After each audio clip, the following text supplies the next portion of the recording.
I'm gonna start sitting down actually, because I'm gonna start my presentation by talking a little personally with you all. One of the things that I'm hoping that we do today is that we let ourselves be a little vulnerable. Some of the work that we're doing today is vulnerable work. We care deeply about the work that we do in education, and so I think it's important, as we ask our students to be vulnerable, as we ask our students to take risks, for us to model that ourselves. I'm going to talk about something that I haven't talked about publicly before at the start of my presentation today. I'm a little nervous to talk about it, hence my sitting down. And I am going to use various different words that I feel uncomfortable using in a room like this. But one of the things that I want to say is that there's a way in which, if there are things that aren't working in education, we have to call them out. If there are things that are not working in education, we have to be willing to not normalize them. What we've seen across the US is a normalizing of some really vicious things that are happening. And I think these things have a direct effect on education. And so I think one thing that we can do, even if our country, even if your country continues to normalize some of this stuff, is we can at least look at the stuff that happens in our world and not normalize it. So in some ways, this is the thesis for what I'm going to talk about. I wanted to just lead right with my thesis. And that is that the time for academics pontificating about possible futures is done. We are in our future. And I hope that what we do today is we take this as a call that what we do today, even if it's speculative, that we figure out ways to make it action. If I'm vulnerable with you in a moment, that I think about, like, what does it mean for me to be vulnerable in this moment? What does it mean for me to actually trust the people in this room enough in order to share the things that I'm about to share? A year and a half ago, I wrote a blog post about responding to a series of student shaming articles published at the Chronicle of Higher Education. This series of articles was called Dear Student, and they were essentially those kind of articles where one, for example, was, Dear Student, essentially, I don't care that your grandmother died. Dear Student, I don't care your reason for your turning your homework in late. I watched this series. At the time I was writing for the Chronicle of Higher Education, I was writing as part of the same column that was also publishing this series. So it wasn't a matter of just, it was on the same paper that I was writing for. It was actually literally right next to my work. And so what would happen is that I would see the feed of recent articles, and my work would be sitting next to these titles, these headlines. And I found myself increasingly very uncomfortable. And I talked with various folks about it. I talked about it on social media. And finally, my column was due, and I decided not to write my column. And I quit very publicly my post at the Chronicle of Higher Education.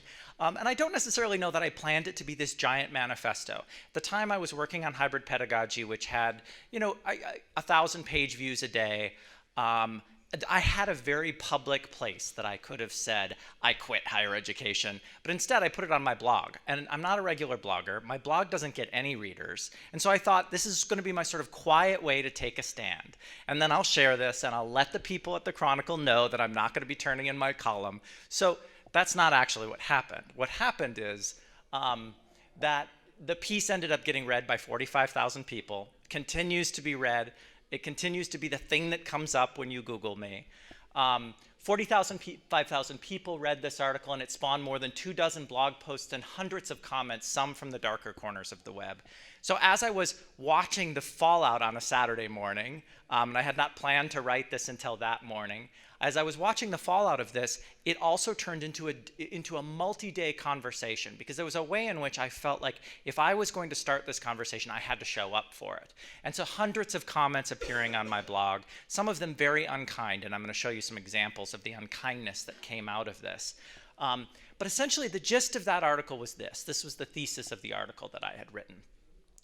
I argued everyone working anywhere even near to education needs to treat the least privileged among us with the most respect, needs to recognize that the job of a teacher is to advocate for students, especially in educational systems currently under direct threat at almost every turn, and that we also need to laugh at ourselves and not at those we in our system have made most vulnerable, that we need to rant up, not down.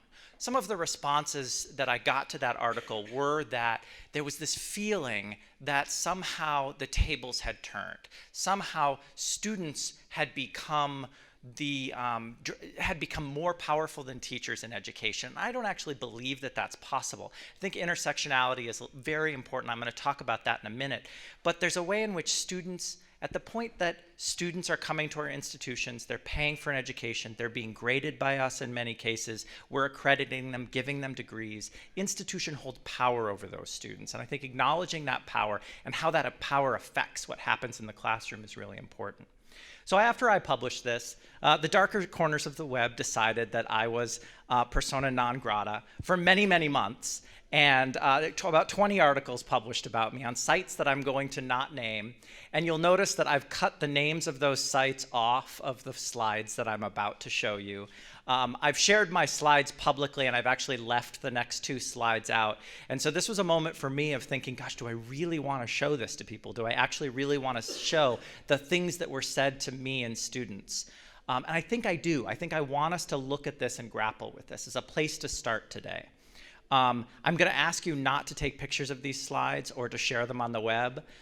You can Google and find these articles that were written about me. I'd prefer that you don't, because in fact, currently, one of those articles is showing up when you Google my name. And I'll tell you what the title of that article in mere seconds is. So here's the pieces that were written about me. And you can't quite see the title. It's chopped off. I planned that. No, actually, I didn't. The title of this article was Dear Dr. Stommel, Fuck You. And that shows up when you Google my name. And I have no control over it continuing to show up. I've continued to try and do public work that will slowly over time, hopefully erode its presence. But when someone Googles my name because they want to introduce me at an event like this, they find the article, Dear Dr. Stommel, Fuck You. Who doesn't click on that title?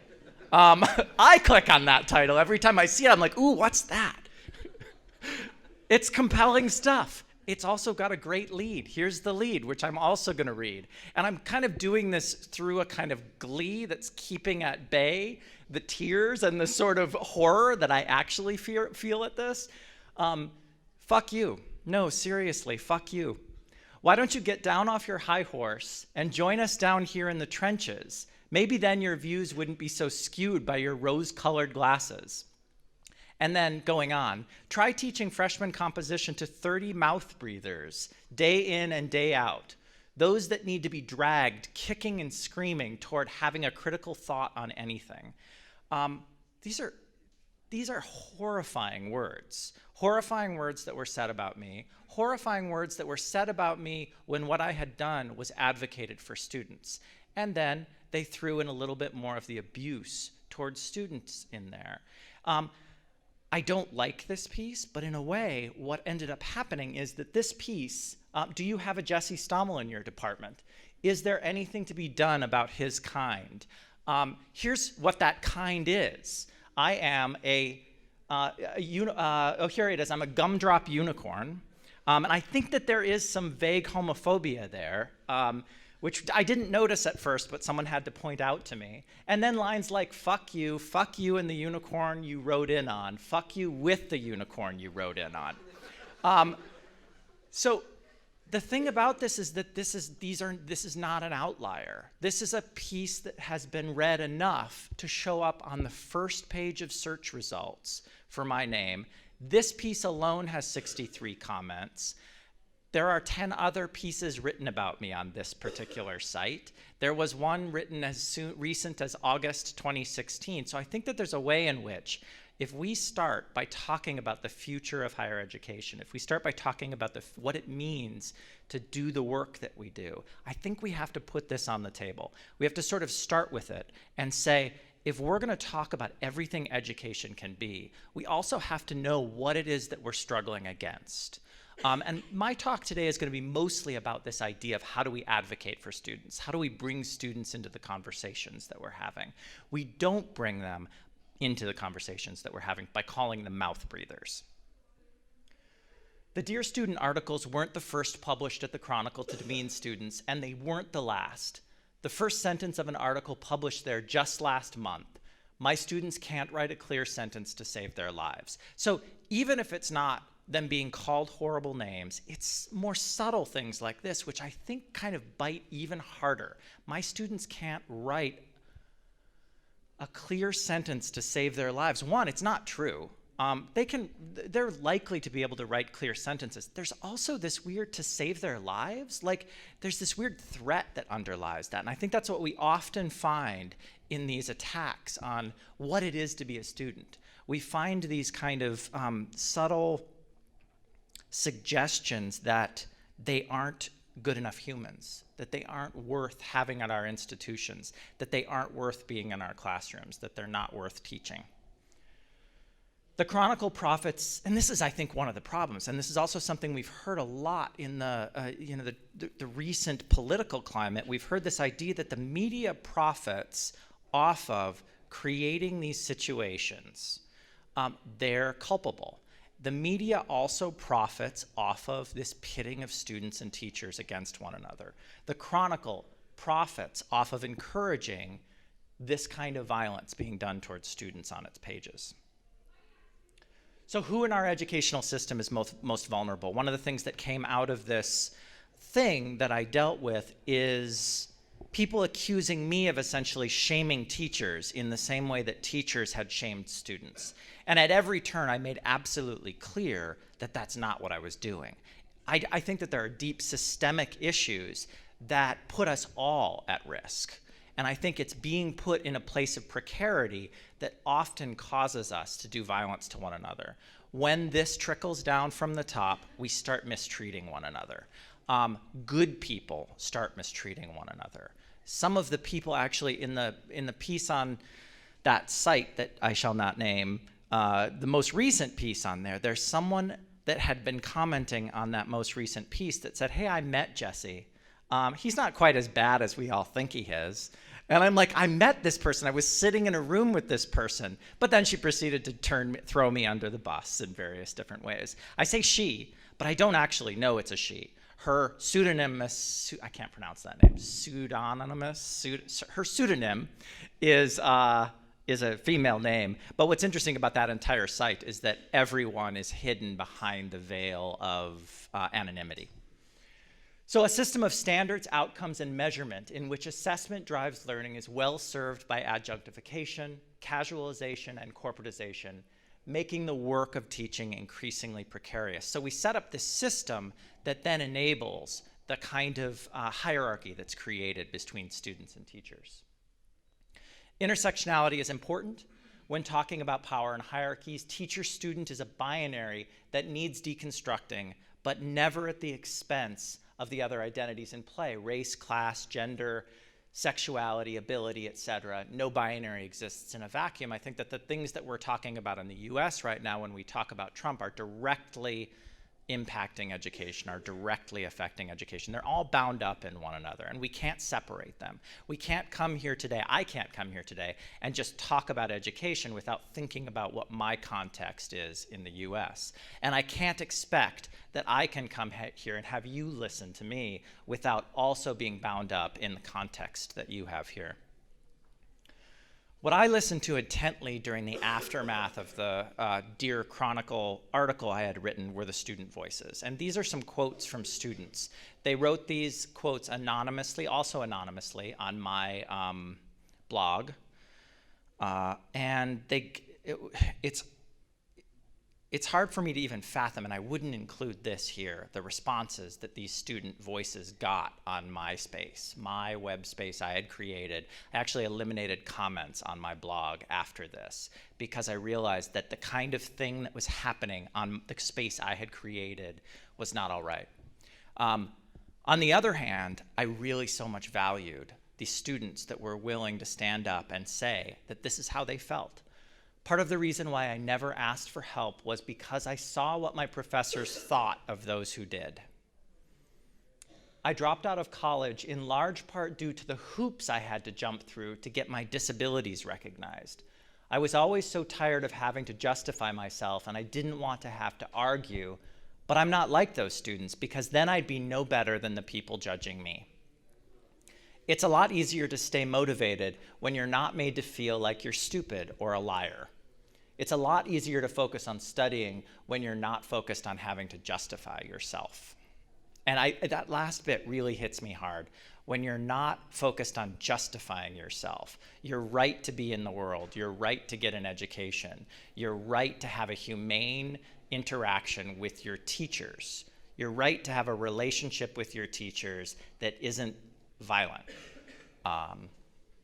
This is where the conversation starts. By listening seriously to the voices of students and recognizing that students can be drivers of the conversation about the future of education. I'm often in rooms, and I've been doing this my entire career, finding myself in rooms where we're talking about education, where the teachers far outnumber the students, where teachers are gathering in spaces and thinking about what the future of education is, what it looks like. And I think one of the things that I want to call for, and one of the things I hope that we can kind of figure out as we're experimenting today and as we're building stuff today, is finding more ways to bring students into these conversations, so that when we're building the Lego castle of education, we're building it with students, and not just letting them use our pieces, but letting them really bring pieces to the table, letting them contribute to this in a full way, not just putting them to work, helping us build. In the 1915 book, Schools of Tomorrow, John Dewey wrote, "Unless the mass of workers are to be blind cogs and pinions in the apparatus they employ, they must have some understanding of the physical and social facts behind and ahead of the material and appliances with which they are dealing." One of the things that's interesting to me about this is that we're here talking about the future, and we're talking, and a lot of my work is about technology, thinking about the ways that technology change education. Here's John Dewey saying something in the 1920s that is not all that altogether different from what I would argue today. And so in a way, we also, in order to think about the future, we also have to recognize that this moment isn't entirely and utterly new. We have a lot of examples in the past that we can look to as we think about this. There's a lot of history that underlies our thinking about the future. Digital pedagogy demands we think critically about our tools, demands we reflect actively upon our own practice. So digital pedagogy means not just drinking the Kool-Aid, but putting the Kool-Aid under a microscope.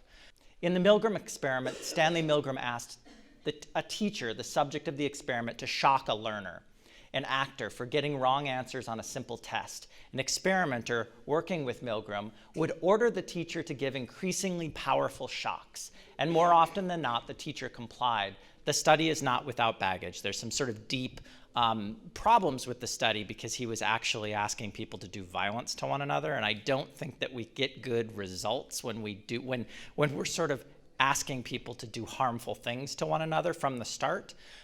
Nevertheless, there's some interesting things that we can glean from this study, especially the way that he uses this, that he literally called them student and teacher. And I don't think there's been enough work thinking about Milgram and thinking about what Milgram actually is saying about education, not just obedience, but specifically about the way that we've created systems of obedience within education.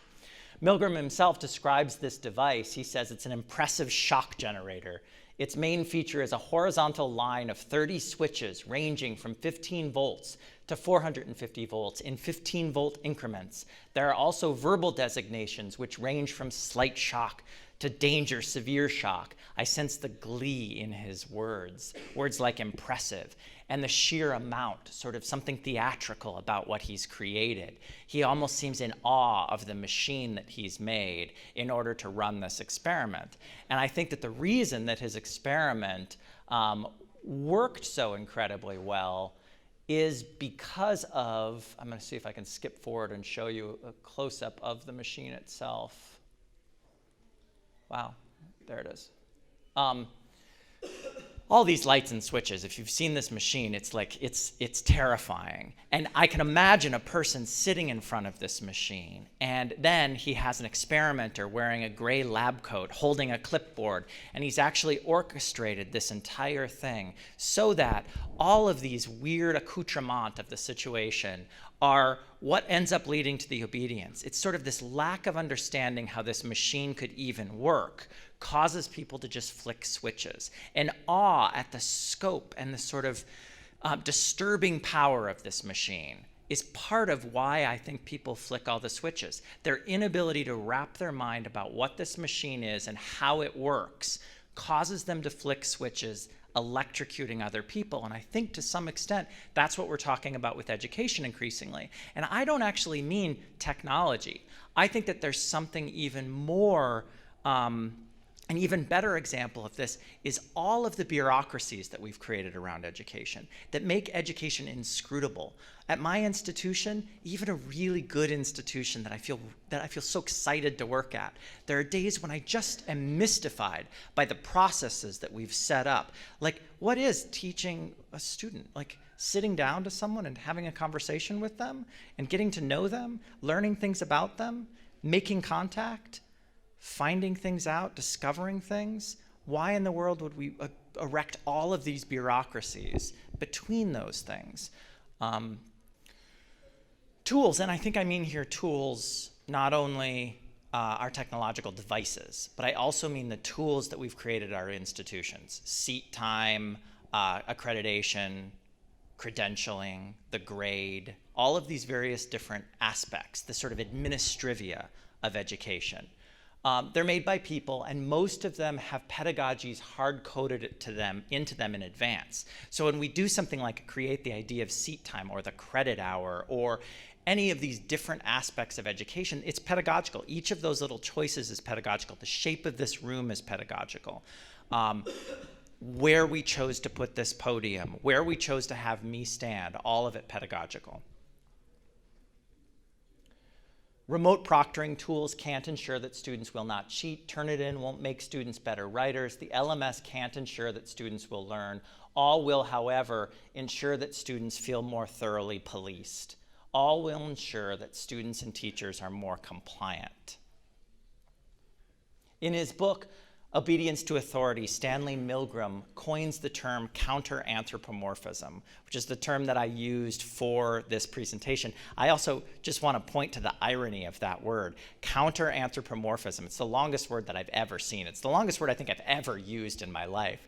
Longest word I've ever found myself saying. The word itself does the thing it's describing. The word itself is counter-anthropomorphic. There's no human in the word counter-anthropomorphic, and I think that that absurdity wasn't lost on Stanley Milgram. Counter-anthropomorphism, the tendency we have to remove the humanity of people that we can't see. These may be people on the other side of a wall, as in Milgram's experiment, or people mediated by technology in a virtual classroom, but I don't think it's just our virtual classrooms where we remove the humanity of our students. I think we also do it when we erect things like the learning management system, when we create things like grade books, things that put us at one bureaucratic or technical remove from our students and who they are. One of the reasons why I like a tool like Twitter and teaching with a tool like Twitter is because every interaction I have with students, their face is usually right there. Something they've said about who they are is right there. They've sort of put a flag in the web and said, this is me on the web. This is who I am. And every time I interact with them there, I have to grapple with that. I have to grapple with who they are, who their humanity is. That's not true about the learning management system. That's not true about a grade book where we take students and turn them into columns and rows in a spreadsheet. Students, I'm going to skip a couple of these. Grade grubbing. I hate the word grade grubbing. Grubbers, like, do people use the term grade grubbing here? Is it? So in the US, this is the classic thing to call students. They're grade grubbers. And that thing is grubs? Like grubs? Really? I mean, this is what we're going to reduce our students to insects? A grub, it's a larva. Grub is not a happy thing. Don't call students grade grubbers.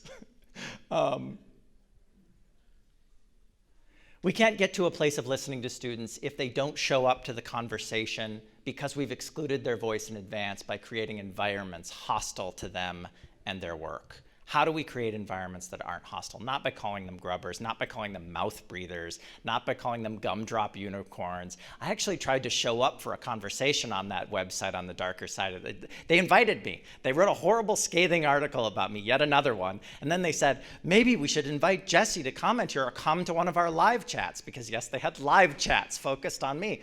I showed up at one of the live chats because I just thought, I don't have any shame. I'm gonna I'll come to your live chat. Let's talk.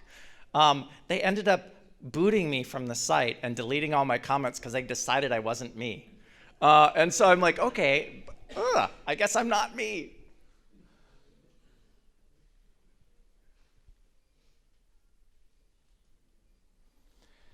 When our LMSs report how many minutes students have spent accessing a course, what do we do with that information? What will we do with the information when we also know the heart rate of students as they're accessing or not accessing a course? How can teachers begin to see courses as more than just a series of tasks and to see students as more than just rows in a spreadsheet? I have this terrifying idea of a future. Like, let's not build this future. Let's not build the future where people's Apple Watches are synced up with the learning management system so that you can track their heart rate as, and to some extent, that's the direction we're going. That's what all the vendors are trying to sell me. Like, I get emails about this regularly. People trying to sell me surveillance devices and trying to sell me, heart rate monitors and things that are going to track eye movement so that as students gaze left and right, that you could, like, different questions will appear on the screen. That's not the future that we're going to imagine today, I hope. But the gist is, why do we attempt to resolve this? So this is a Twitter chat. This is an engagement on social media where this lively group of people interacting, utterly chaotic space. Why do we resolve this into this, or this, or this, or this, or this? Trying to essentially, rubrics, they're fine. If you love rubrics, rubrics are great. But what I notice about rubrics is that we continue to just turn everything into little boxes, little rows, just like the little switches on Milgram's machine. If we flick this little switch, and then flick that one down and flick this one up, and then it spits out a grade on the other end. The problem is not rubrics. The problem is our desire to automate education, to standardize education, to imagine that humans can fit neat and tidily into boxes when humans are in fact incredibly complex. The bureaucracy of education, seat time, and I don't know how many of these that you face, but these are the words that I hear in my context. The bureaucracies of education, seat time, accreditation, grades, credentialing, standards, norming, ranking, are an abuse. And I think I really struggled with whether I was going to use the word abuse there. Because when we're talking about calling students mouth breathers, that's abuse. But I also want to argue that when we're doing these things, we're doing a different and in some case even more violent kind of abuse because we're normalizing it. We're imagining that ranking, standards, credentialing, seat time, grades, reducing students into little boxes. We're imagining that that's just normal, and we accept it as though it's just the thing we do. When do we decide that a tool, technological tool, or a bureaucratic tool, when do we decide a tool isn't working and put it down? And I'm not necessarily saying all those things that I just put in that list are all bad. I'm not saying rubrics are necessarily bad, quality matters is bad. I'm not saying all of these things are necessarily bad. I'm saying, when do we use our critical faculties, not normalize, look at these things and say, nope, that one's not working. Turn it in, not working. We're going to put that one down. And we're going to put it down in mass. Educators are going to say, this is not something we're going to continue. If we come away from the day making one decision, one thing we're just not going to go for anymore, I'm no longer going to have my students upload every single thing that they do to turn it in and allow Turnitin to profit off of student data, student work, allowing Turnitin to own my students' intellectual property. We can make small decisions like that. We can't necessarily put everything down, but we can make small decisions about this one tool I'm going to put down.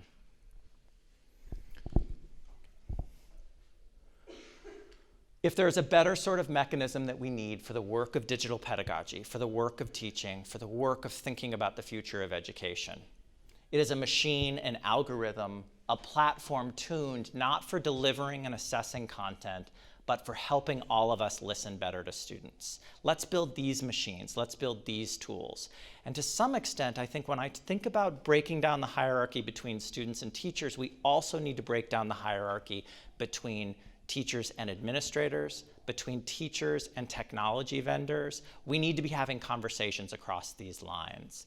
Unless we're going to start building the tools ourselves, we need to talk to vendors, not turn up our noses, sit down with vendors and say, I don't want you to build another surveillance device for me. I don't want you to build a robot proctor because we don't need a robot proctor. We need something else. Can you help us build that something else? And I think that starts with having those conversations. One of the things that I've done in my career is I've slowly moved away from just thinking of myself as a teacher, and I have an administrative role, and I also have started to have lots of conversations with vendors, because otherwise I just get emails about yet another proctoring tool. I do delete those. There are a few that I'm like, I'm not actually going to talk to you if what you want to build me is something like that.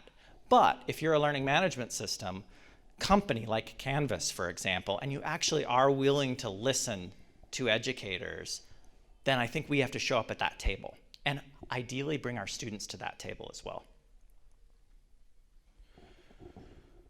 So I think coming back to this idea of listening to students, how do we do it? Well, I think it's simple. I want to say it's absolutely and utterly simple.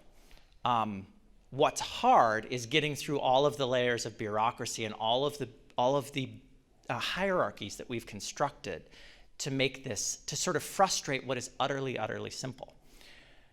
If we want to know if students are learning, we ask them, are you learning? If we want to measure outcomes, we say, you did this lesson, what did you get out of the lesson? And then we trust the answer that we get back. And ideally, I think the hardest part is that how do we develop the trust so that when we ask that question, we get an answer back at all? Because I think too often our students think we ask the question, did you learn anything? They're not going to really listen to me anyway because they have that remote proctoring tool that's telling them about my eye movement. So they don't actually care about me or what I have to say. They care about how my eyes moved as I was taking the quiz. So I'm going to end with a quote from my mentor, and then I'm going to open it up for questions. This is one of my first mentors as a teacher. He says, we often ignore the best resources for informed change. One that is right in front of our noses every day are students, for whom the most is at stake. Students are the stakeholders. Students have to be at the table when we're talking about education. Thank you. I'll open it up to questions.